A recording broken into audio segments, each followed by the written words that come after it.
Hello there. So today we're going to be talking a little about magnesium. Growing up, my dad kind of got on this health kick, and he'd always talk about how I needed more magnesium. If I had some sort of symptom with this or that, it'd always be, "Oh, are you taking magnesium? You need more magnesium in your body." I'm like, I don't even know what you're talking about, Dad. So when we got this assignment, and I had the opportunity to choose magnesium, I picked it so that I could kind of get to know it a little better, and that way I could verify or clarify some things that my dad told me about with magnesium, and hopefully learn a little about it. So magnesium is a very key element for our body's processes. There's about 60 grams of magnesium on average in the human body. 50 to 60% of that is in bone tissue. The majority of the rest is in soft tissue, with about 1% in blood serum.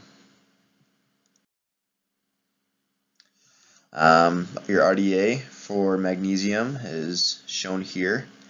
For me, I'm an adult, 19 to 30, so I'd be about 400 milligrams per day recommended. This UL is a little bit confusing because it says 350. It's like, wait a second. My daily RDA is 400. Why is that 350? Well, the upper level intake is from a pharmacological standpoint. So that's excluding the foods and magnesium you get from water. So this is strictly from supplements. Don't take more than 350 milligrams of supplement per day. Some of the functions of magnesium are it is a cofactor to about 300 enzyme reactions throughout the body.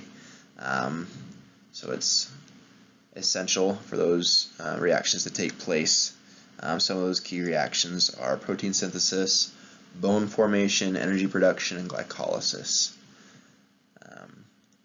It's also very important in the active transport of calcium and potassium across the cell membrane. That's to control the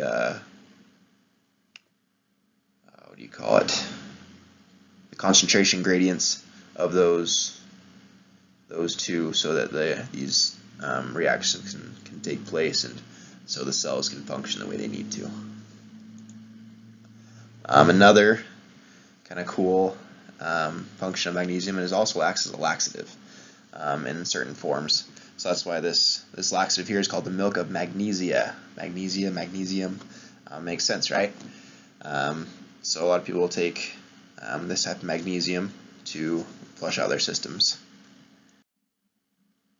Some different foods that you can get magnesium from include nuts, your almonds, your peanuts, your cashews, your peanuts, as well as spinach, black beans, and soy milk.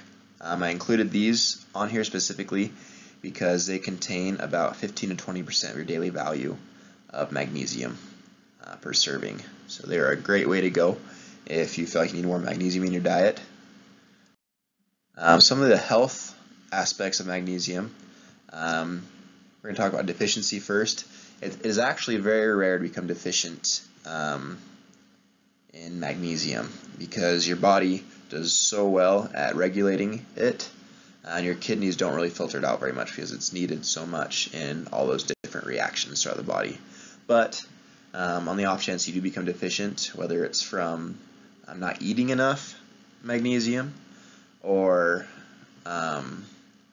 alcoholism, or it's also related to drinking too much caffeine. I didn't really look too much into that, but that is one of the causes that are listed. If you do become deficient, there's these symptoms here: nausea, fatigue, vomiting. As it becomes worse, you get muscle cramps, abnormal heart rhythms. As it becomes very low, you can become hypocalcemic or hypokalemic.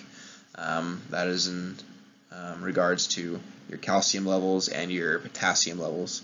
Like I mentioned before, it's very important for maintaining those concentration gradients of calcium and potassium in the body. If it is not, then those minerals can be flushed out, and it can cause you to become low in those areas as well. Excessive intake, I don't really find anything too severe as far as taking too much magnesium, but there's cramping, nausea, and diarrhea that can happen from taking too much. Having high magnesium in your body is also a good way to keep from getting osteoporosis, because magnesium is a big part of the osteoblast and osteoclast and your PTH hormone activity, which is in charge of, those things are in charge of breaking down and building up your bones. So if your magnesium is low, then those aren't going to function the way they're supposed to, and your bone density can start to shrink, and your bones can start to look like this on the inside. That's why it's important to keep your magnesium levels up so that you can maintain that bone density that is needed. Type 2 diabetes, it's kind of a cool thing that maintaining healthy magnesium levels is associated with lower risk for type 2 diabetes. A big part of that is because magnesium plays a role in your glucose metabolism, so that puts a lot less pressure on your insulin to help those reactions to go along. And third, another really cool one is it is also involved in telepathy.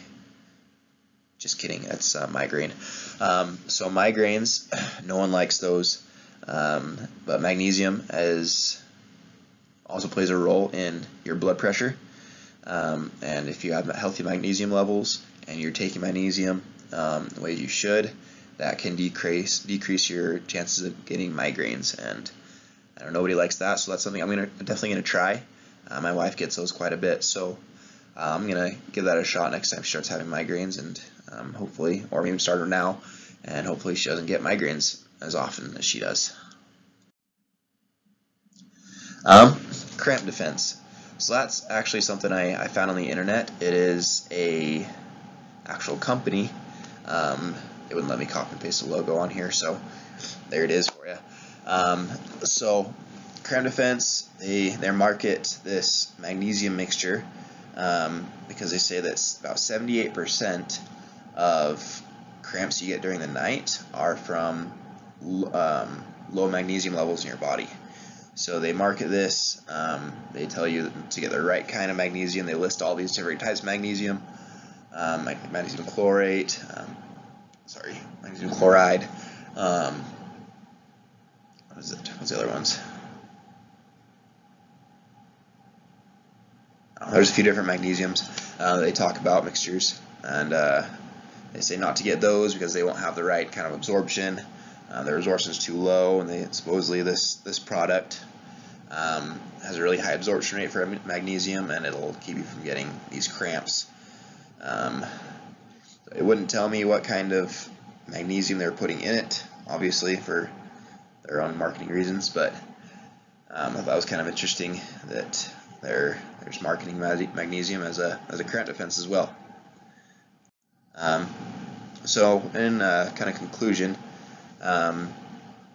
magnesium is such an important element to have in our bodies. I mean, like we've gone through these different slides. You can see that it takes part in so many different reactions and functions, from your migraines to healthy bones, to healthy heart, to metabolizing glucose, to protein synthesis, and many things like that. So this is definitely a mineral that we should be keeping a good supply in our diet, and making sure that if we have symptoms of these things, that there is magnesium to take into our bodies. It's a simple fix. or I shouldn't say fix, but it's a simple help for a lot of these ailments that we could have. So that's something I'm definitely gonna look into more. I'm gonna try it for, like I said, migraines for my wife. That's something I definitely want to try, because she had migraines that have lasted weeks before. So it's something that if any of you have had trouble with migraines, then I invite you to give it a shot and let me know what your results are. But thank you very much. I appreciated this opportunity to learn more about magnesium, and I will talk to you all later.